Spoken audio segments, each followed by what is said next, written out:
Praise the lord. దేవుని మహిమ కలుగాకండి. Good morning. అందరూ బాగున్నారండి? ఎలా ఉన్నారు? ప్రార్థన చేసుకున్నారా? ప్రతిరోజు మీరు వాగ్దానం వింటూ ఈ వాగ్దానాన్ని మీరు స్నేహితులకు షేర్ చేసినందుకు మీకు కృతజ్ఞతలు. దయచేసి ఖచ్చితంగా ఒక వ్యక్తి కనీసం 10 మంది కన్నా షేర్ చేయండి.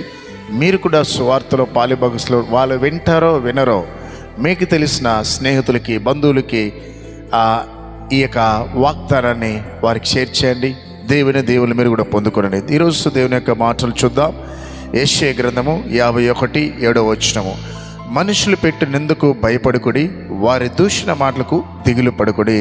ఈ రోజుల్లో మనం ఆత్మీయ జీవితంలో ముందుకు సాగుతున్నప్పుడు అపవాది చేసే ఒక భయంకరమైన దాడి ఏంటంటే, వారు నేరుగా మన కంటికి కనబడు కానీ మనుషుల నుంచి మన మీదకి దాడి చేస్తాడు. ఎలా చేస్తాడంటే దూషణ మాటలు, కొన్నిసార్లు నిందించే మాటలు, నిందలు వేస్తాడండి. ఆ టైంలో ఏ తప్పు చేయని నీవు నింద వేసినప్పుడు ఏదైనా చచ్చిపోతే బాగున్ను అనే మనసు కూడా నీకు వస్తుంది.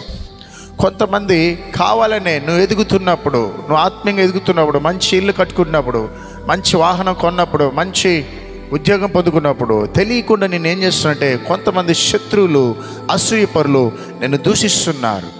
నీ గురించి చెడుగా 4 మాటలు నలుగురికి చెప్తున్నారు. ఆ మాట విన్నప్పుడు నీకు చాలా చాలా కృంగుదల వస్తున్నది.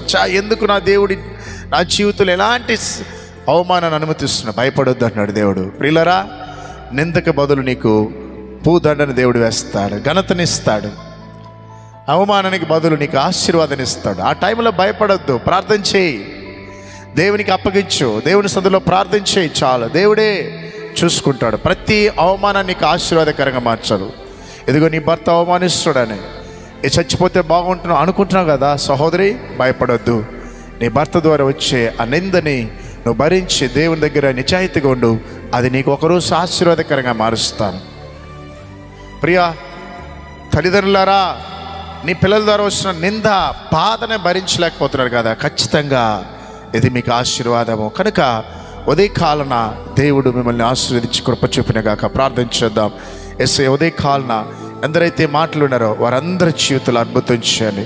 ప్రాముఖ్యంగా నా ప్రభా, ఎంతమంది దూర దేశాల్లో భార్య భర్తలు దూరంగా ఉద్యోగం చేస్తూ ఒక చోట లేకుండా ఉన్నారు, వారి జీవితాలు అద్భుతం చేయండి. ఇప్పుడే వారిద్దరికి ఒక చోట ఉద్యోగం దయచండి. ఇద్దరు కలిసి ఉండడానికి కృప చూపించండి. మనస్పార్థాలతో, గొడవలతో విడిపోయి భార్యాభర్తలు ఎవరైతే కోర్టు దాకా వెళ్ళారో ఇప్పుడే వారి మనస్సాక్షిని గద్దించండి.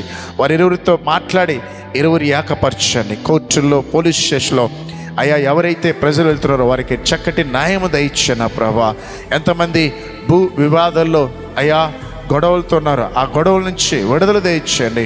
ఇల్లు కట్టుకోలేకుండా ఇబ్బందులు ఉన్నారు, వారికి సహాయం చేయమని యేసు నామములో ప్రార్థిస్తున్నాం తండ్రి. ఆమేన్.